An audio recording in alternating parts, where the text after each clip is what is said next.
Congress party Congress party Rahul Gandhi गारी सोनिया गांधी गारी BJP की हटाओ देश को बचाओ। ప్రభుత్వం పూర్తి అరాచకంగా బ్లాక్ మెయిల్ రాజకీయాలు చేసుకుంటూ అప్రజాస్వామికమైనటువంటి కేసులు పెట్టి ఏ కేసు కూడా నిలవలేనటువంటి పరిస్థితిలో నేషనల్ హెరాల్డ్ అనేటువంటి పత్రిక డబ్బులు మన అగ్రనేతలు వారి అకౌంట్లకు తీసుకెళ్లారనేటువంటి ఒక మామూలు వ్యక్తి ఇచ్చినటువంటి కంప్లైంట్ మీద ఈడీ ప్రయోగం చేసి వారిని ఇంతవరకు అవమానపరిచే విధంగా గంటలు గంటలు కూర్చొని ఈడీ ప్రయోగం చేసినటువంటి సంఘటనకు కోర్టు ఈ రోజు అది తప్పు, ఒక సామాన్యుడు ఇచ్చినటువంటి కంప్లైంట్ ఏదైతే ఉన్నదో దాన్ని తీసుకొని మీరు సోనియా గాంధీ గారి మీద రాహుల్ గాంధీ గారి మీద పెట్టినటువంటి ఏవైతే విచారణ ఉన్నదో ఈడీ ప్రయోగించడం ఇది పూర్తి స్థాయిలో తప్పు అనేటువంటి విషయాన్ని కోర్టు ధృవీకరించడం జరిగింది.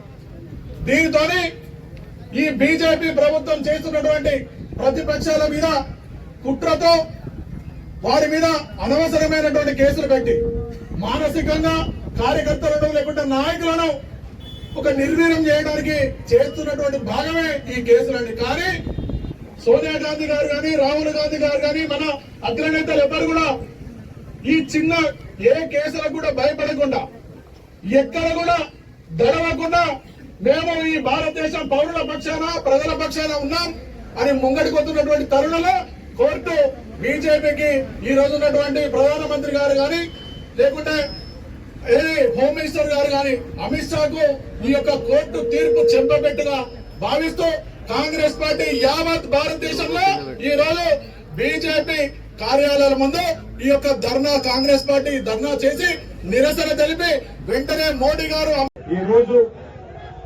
ప్రశ్నించే గొంతులను భారతీయ జనతా పార్టీ ప్రభుత్వం ఏ విధంగా ఈ దేశంలో అణచివేస్తుందో మనం అందరం కూడా చూస్తున్నాం.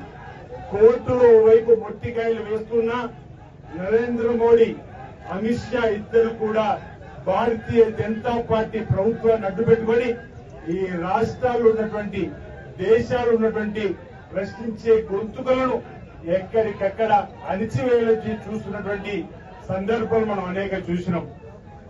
దేశంలోనే కాదు ప్రపంచంలోనే ప్రభావితం చేసేటువంటి నాయకులుగా ఎదిగినటువంటి శ్రీమతి సోనియా గాంధీ గారు ప్రధాని అయ్యే అవకాశం ఉన్నా రాహుల్ గాంధీ గారికి దేశానికి ప్రధానమైనటువంటి అవకాశాలు వచ్చిన మెజార్టీ ఉన్నప్పటికీ కూడా దేశ ప్రజల ప్రయోజనాలు దృష్టిలో పెట్టుకుని పదవులను తృణప్రాయంగా పక్కన పెట్టేటువంటి ఆ మహనీయుల కుటుంబాన్ని కూడా ఈ రోజు నేషనల్ హెరాల్డ్ అనేటువంటి ఒక పత్రిక సంబంధించినటువంటి అంశంలో ఈ రోజు వారిపై కక్ష సాధింపు చేస్తున్నటువంటి ఈడీ ద్వారా మనం అనేకంగా ఇదివరకే మన ఆందోళన చేసినటువంటి సందర్భంలో ఈరోజు కోర్టు కూడా ఒక ప్రైవేట్ వ్యక్తి ఇచ్చినటువంటి ఫిర్యాదు ఆధారంగా మీరు వేసినటువంటి ఛార్జ్ షీట్ ను మేము ఒప్పుకునేది లేదని చెప్పని ఆ ఛార్జ్ షీట్ ను తిప్పి పంపడం జరిగిందంటే కడిగిన ముచ్చల్లాగా సోనియా గాంధీ గారు రాహుల్ గాంధీ గారు ఈరోజు దేశ ప్రజానికం సందర్భం. భారతీయ జనతా పార్టీ సిగ్గుపడాలి, భారతీయ జనతా పార్టీ ప్రభుత్వం సిగ్గుపడాలి.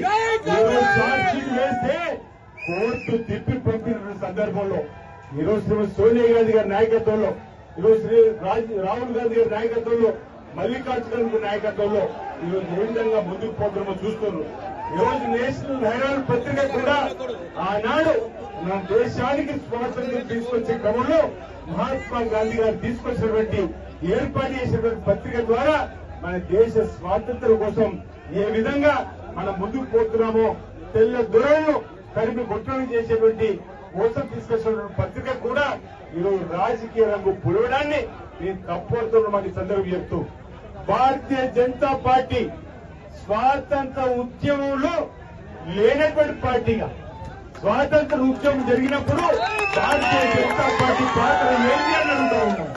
స్వాతంత్ర ఉద్యమము ఊపందుకున్నప్పుడు ప్రజలకు ఈరోజు నేషనల్ హెరాల్డ్ పత్రిక ద్వారా ఈరోజు సందేశాన్ని ఇచ్చేటువంటి ఆ పత్రికను కూడా తప్పుపట్టే విధంగా, అంతేకాదు గ్రామీణ ప్రాంతాల్లో ఉపాధి హామీ పథకం తీసుకొని వచ్చి మహాత్మా గాంధీ గారి పేరు పెట్టి ఆ రోజు ముందుకు పోతుంటే ఈరోజు ఉపాధి హామీ పథకాన్ని తూట్లు పొడిచే విధంగా చేస్తూ మహాత్మా గాంధీ గారి పేరు కూడా తీసేసేటువంటి పరిస్థితి ఈరోజు భారతీయ జనతా పార్టీ తీసుకుని వస్తుందంటే ఎంత ఏమైనా చర్యలు గుర్తుంచుకోవాలనుకుంటా ఉన్నా.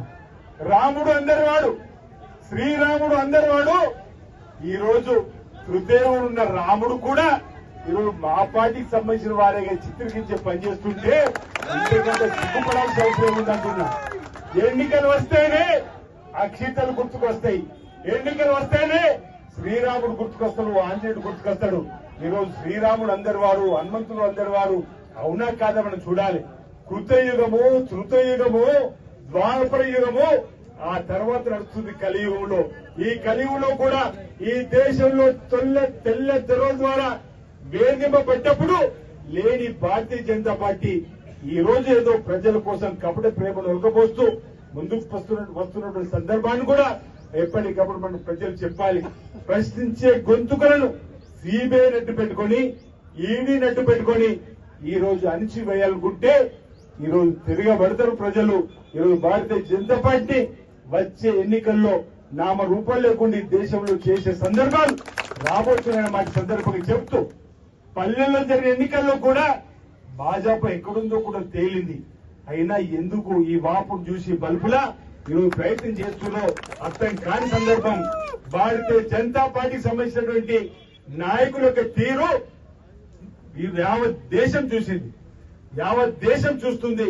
ఈరోజు అధికారాన్ని అడ్డు పెట్టుకొని ఈరోజు ముందుకు పోయేటువంటి సందర్భం తప్ప మరొకటి కాదు.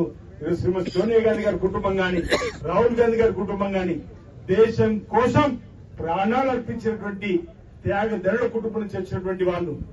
నరేంద్ర మోడీ గారు ఏం త్యాగం చేసిందని అడుగుతా ఉన్నాం. అమిత్ షా ఏం త్యాగం చేసిందని అడుగుతున్నాం. భారతీయ జనతా పార్టీ నాయకులు ఈ దేశం కోసం, భారతీయ జనతా పార్టీ ఈ దేశం కోసం ఏం త్యాగం చేసిందో ఒకటి ప్రజలకు చెప్పాలి.